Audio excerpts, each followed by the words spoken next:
Most of the major candidates already in New Hampshire trying to rally voters for next Tuesday's primary. Trump looking to bounce back, Rubio looking to get a big bounce, and Hillary Clinton to pull out, at this point, what will be an unexpected win. Now, here to hash it all out, Washington Post national political correspondent James Hohmann.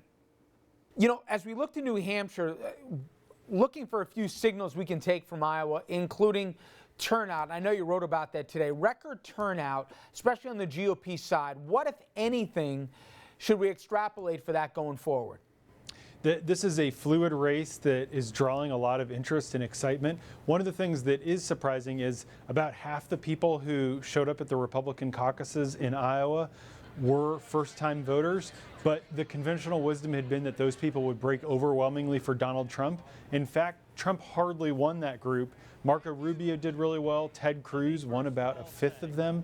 So, you know, I think there are a lot of new voters who are going to come out. The big question to extrapolate it forward to New Hampshire is that it's very different. Obviously, it's a primary instead of a caucus. A caucus, you have to show up on a snowy night, invest an hour or two of your time. The primary, you can go anytime all day, but New Hampshire also has an open primary, so independents can decide whether they want to get ballots on the Democratic side or the Republican side. After last night, both races look particularly interesting, so it's a hard choice. You know, do you want to vote in the Hillary-Bernie race, or do you want to pick for Trump versus someone else? And that really is the big question that I think will determine the outcome. And last night showed that a lot of people who could go either way are going to take a Republican ballot.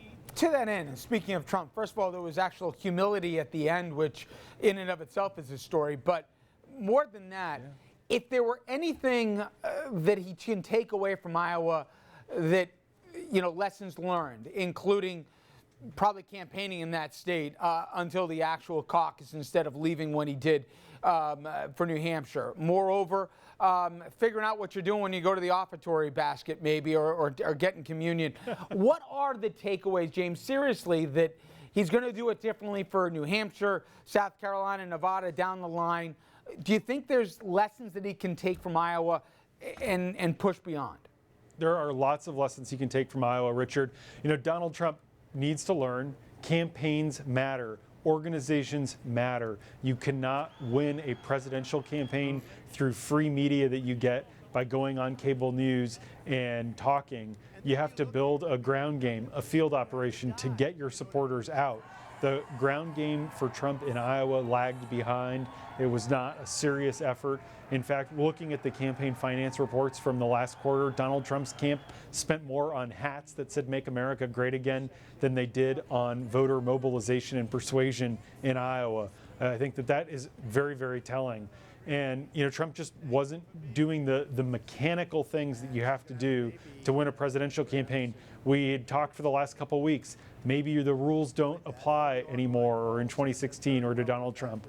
But what Iowa showed us is the rules still very much apply. The establishment candidates got crushed last night. And I even wonder, beyond Huckabee, how many are going to make it really through New Hampshire? To that end, Chris Christie, 10th place. I mean, Jeb Bush here. I mean, who would have thought a few months ago, James, it would have been this bad? Ben Carson, remember? I mean, how much of a national story it was? As you report, he's going back to Florida to take a few days off, to say the least here. He's not a serious candidate anymore. My gosh, this thing really could be winnowed down to 4 or 5 guys come Tuesday evening, right? Yeah, even more so. Ben Carson said he's going back to Florida because he needs a change of clothes. That's why he's going off the campaign trail. Regardless of why these guys are not dropping out, the fact is they're non-factors. Rick Santorum didn't drop out last night like Mike Huckabee, but he's not a factor anymore. He's going straight to South Carolina. I think New Hampshire is going to give us a lot of clarity. Right now, there still is a 4-way race for the establishment nod in New Hampshire. John Kasich, the governor of Ohio, blew off Iowa the last couple of weeks. He's been focused full-time on New Hampshire. He actually got more support in Iowa than Chris Christie, who spent the last several days in Iowa, got. I think that's devastating for Christie. But basically, over the next week, there's going to be this shadow boxing between Kasich and Christie and Jeb Bush and Marco Rubio for who's going to be the establishment favorite. And I think if Rubio does as well in New Hampshire next Tuesday as he did in Iowa yesterday, it's going to be very hard for Kasich and Christie to go on. All right, James, let's pivot to the Democrats. I saw your note today. You mentioned what a lot of people do in the analogy with our friend Bill Murray, Groundhog Day. 2008 all over again for Hillary, but it was such a different feel 8 years ago because there was this movement, if you will. Bernie Sanders, I mean, a guy with a Brooklyn accent from Vermont. I know the very liberal wing of the party liked him, but was this more of an indictment on Hillary than it was an embrace of Bernie? Yeah, no question. And one of the big challenges, Richard, that Bernie has is that people still don't think he's in it to win it. I think people who are supporting Bernie, not all of them, but a lot of them want to send a message that they're not ready for Hillary, that they don't trust her, that they don't want this to be a coronation, that they want a real debate about issues like income inequality. But now Bernie Sanders has raised, $75 million. He's trying to build a serious national campaign. He's trying to convince people that he's viable and electable. In his stump speech now, he actually talks about polls as much as Donald Trump does, which is to say he makes the case that he could actually compete in a general election against the Republicans. That's his challenge going forward, is to say, look, I may not comb my hair, but I'm someone who could be the Democratic nominee. People, initially didn't see Barack Obama as a credible candidate to be the Democratic nominee or to be president, but he assuaged those doubts over time, and he certainly helped assuage those doubts with his win in Iowa. Hypothetically, John Podesta, who's obviously a major player in the Hillary Clinton campaign, calls you up, James, and he says, all right, look, I got all this competing data here. From non-white voters, they're still clearly in Hillary's camp. You look at our national campaign and where we're positioned and the institutional support that we carried over from the Obama team, let alone all the people we've assembled. We're positioned here for a national candidacy. Do I still stick, James, with this, electability argument? Do I over-panic and read too much into Iowa? What would your advice to the Clinton camp be today? Well, playing it safe has sort of paid off for Hillary Clinton. There are a lot of open question marks, but I don't think she should change her strategy too much. They've stuck with their playbook. I think it worked for them. Obviously, a win is a win in Iowa. She won by a handful of delegates, but she's obviously going to have to retool. But the fundamentals make the reality this: Hillary Clinton is the still overwhelming frontrunner to be the Democratic nominee, and she's the underdog going into the New Hampshire primary, but she's well positioned in South Carolina and Nevada, the two states after, and then the string of states on March 1st, the so-called SEC primary for the Southeastern Conference, a bunch of southern states with large African-American populations where she remains incredibly popular. We'll see if those numbers start to move now that Iowa has happened, but I think she's still pretty well positioned. There's reason to sweat, though. Iowa should be a wake-up call that this is going to be a marathon and not a coronation. But I don't think that they're panicking in Brooklyn. James Hohman, I hope to speak to you as this campaign season fully gets into swing. Absolutely, really fun to talk with you. All right, let's bring in our panel right now. Dominic Carter, political journalist and author. Stephen Rothman, former Democratic congressman from New Jersey. And Andrew Whitman, our senior political correspondent. And we're talking about New Hampshire. Andrew's going to be making his way up to New Hampshire not too long from now. But if you're Hillary Clinton, she said last night with a big sigh of relief, but really the perception, which is in many cases more important than reality, is that Bernie Sanders overachieved expectations and going into New Hampshire, which would be a huge surprise if he wasn't the winner going away. Who would have thought this kind of momentum this early? Caucus said it's not a coronation it's going to be a dragged out fight, but would she sign up for that right now? That this would be a dragged out primary, that she still wins at the end? Or does she have legitimate reasons to think that she could actually not be the nominee? Well, anything can happen. There are silly rumors about whether she would be indicted over emails. I don't think she will. She says those emails weren't labeled confidential Right. or classified or top secret when she sent them out on her server. But yeah, she and her group are worried. They know her favorables, or rather her unfavorables, are really high. Although people do understand she's supremely qualified in terms of her experience as First Lady, U.S. Senator, and U.S. Secretary of State. There are very few people who enter these kind of contests for president with her But it credentials. seems, Congressman, that the electability argument that she keeps making, that in this election cycle is almost a negative. People want outsiders. People want people that haven't been captive, in their words, to the political system. What would have been the person most ready for that 3 a.m. phone call is almost now a debit instead of a credit on the ledger. Richard, I hear you, and I'm aware of the anger and frustration of a lot of people about the stagnation in their wages and in the economy. But America, compared to all our competitors, is doing well, and people are going to realize at the end of this process that we live in a hostile, dangerous world, and we need people with smarts and experience and common sense and good judgment.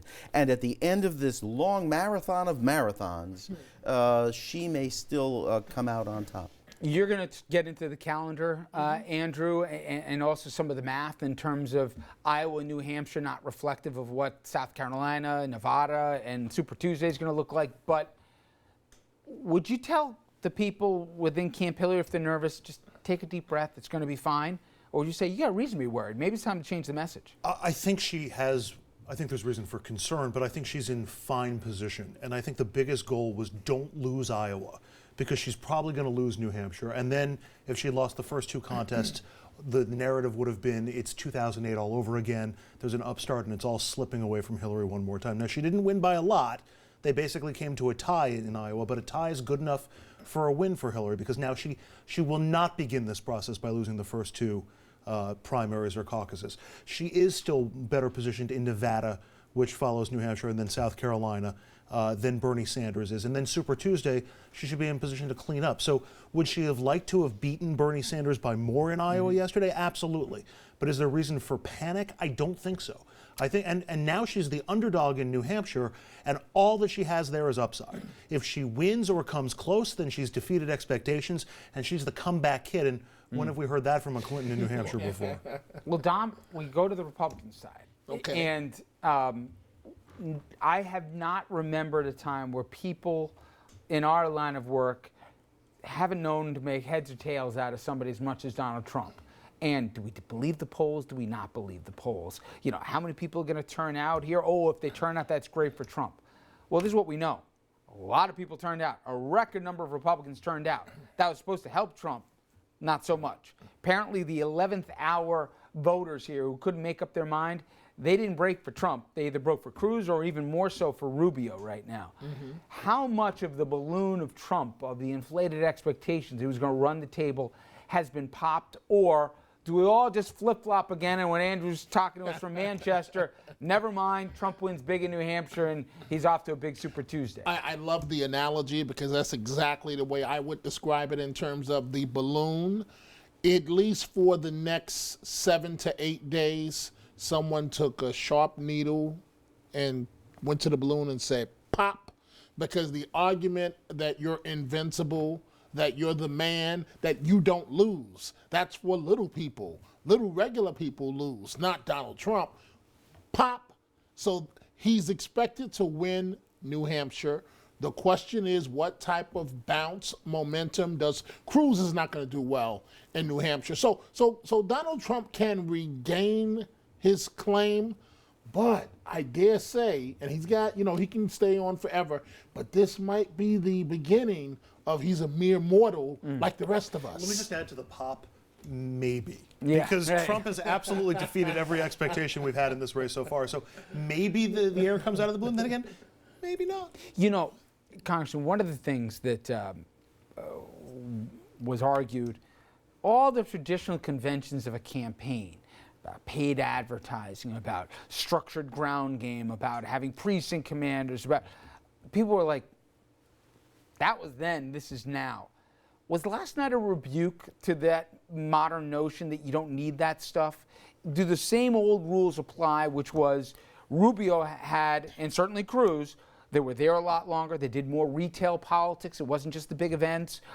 They showed up for all the fairs, and they pressed the flesh, and they showed up for all the debates. They had every precinct commander in all 99 precincts. They did all those things that you kind of have to do that, as much as people say it's antiquated.